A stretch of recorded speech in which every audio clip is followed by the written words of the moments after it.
Hi everyone. FinTech, friend or foe? 3 myths about fintechs disrupting banks.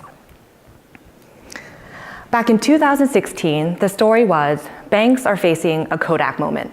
And I'm not talking about a picture-worthy type of moment, but rather a blockbuster kind of moment. Remember those? It was all about how fintechs are making a kill on banks, unless banks took extraordinary Herculean efforts on their digital front. It was a very kill or be killed sort of tale.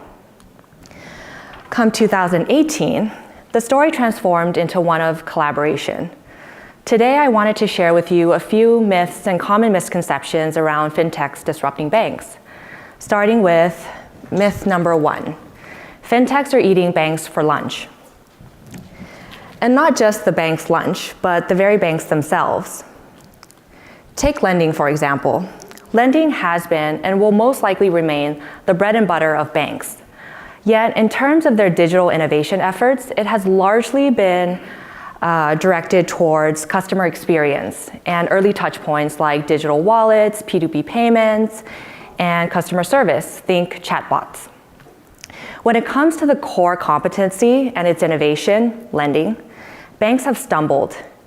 And these missed opportunities have led to an influx of players coming into a space that banks once dominated. It's true, banks have been losing market share to more agile fintech players. The likes of Alibaba, Amazon, and eBay are all capitalizing on small business lending. Amazon alone has made more than $3 billion in loans ranging from $1,000 to $250,000 to small businesses in less than a decade's time. Even payment processors like Square, iZettle, and PayPal are encroaching on the bank's turf. PayPal Working Capital, which debuted in 2013, has since provided more than 115,000 businesses around the world with over $3 billion in financing. But, citing a reputable source, according to calculations done by the World Bank, $2.6 trillion is the addressable market size for SME financing alone.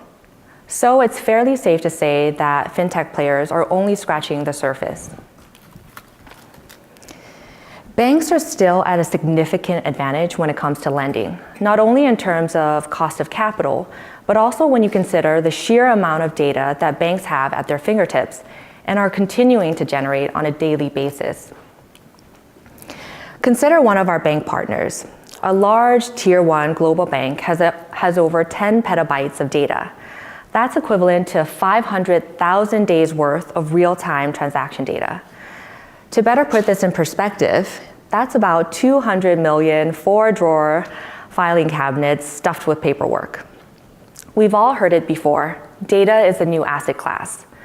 But data has very little value unless it can lead to actionable insights. And that's where AI and machine learning can make a huge impact. As UBS's white paper on AI suggests, banks face huge challenges in making sense of their legacy data and overcoming data silos and data graveyards, the place where data goes to die. McKinsey further highlights the growing importance of strong data management and how banks need to digitize their credit processes in order to remain competitive. While data management is a step, the biggest stride towards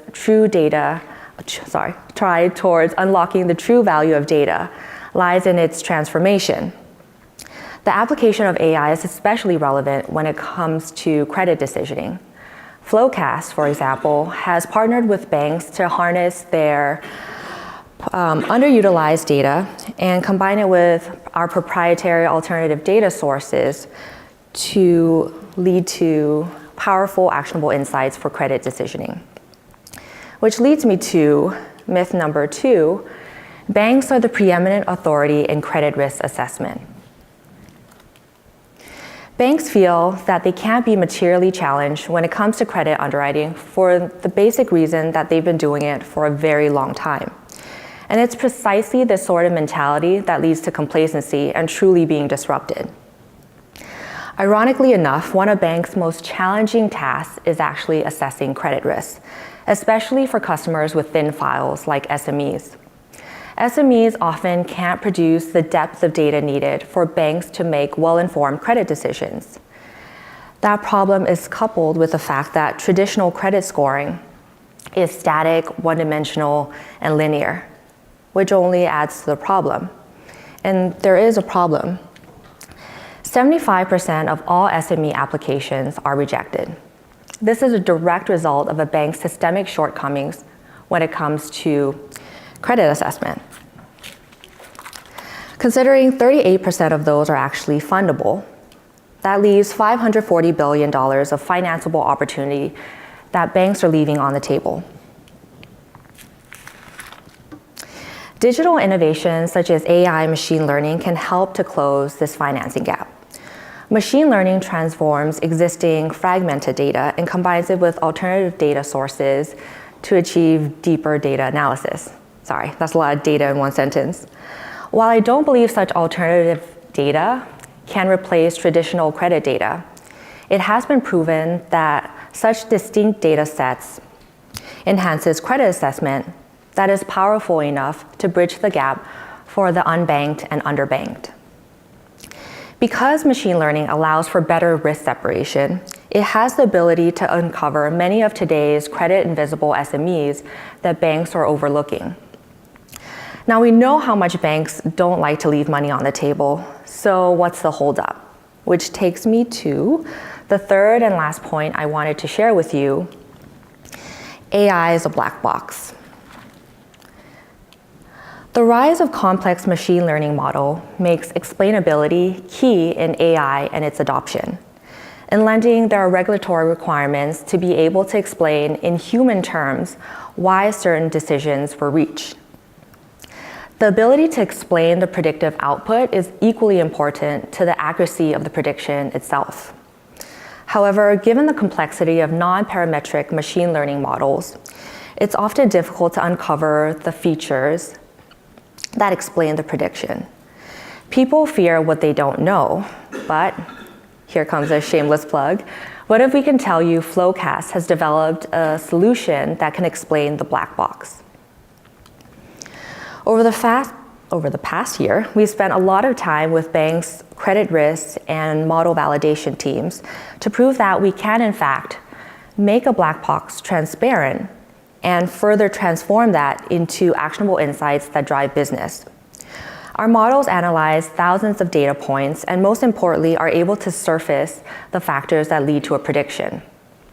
Some of these factors may include country of domicile, industry, currency of transaction, and season.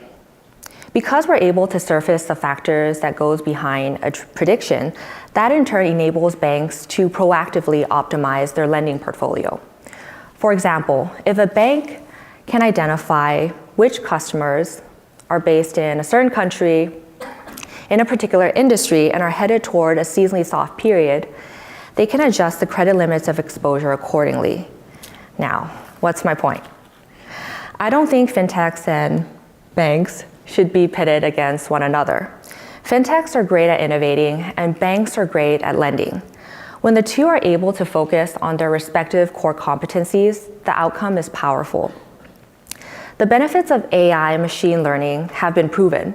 It's no longer an exploratory POC stage. And banks are well positioned to adopt AI technology given the breadth, depth, and velocity at which data is being created.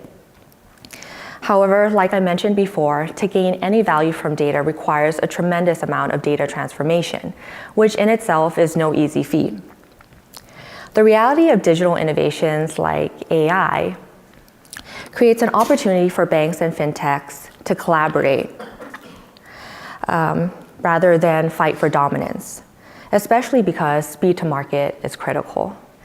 If you'd like to learn more, feel free to come see me after. We've written a white paper on how we've collaborated with banks and are also in the process of fundraising. Thank you very much for your time.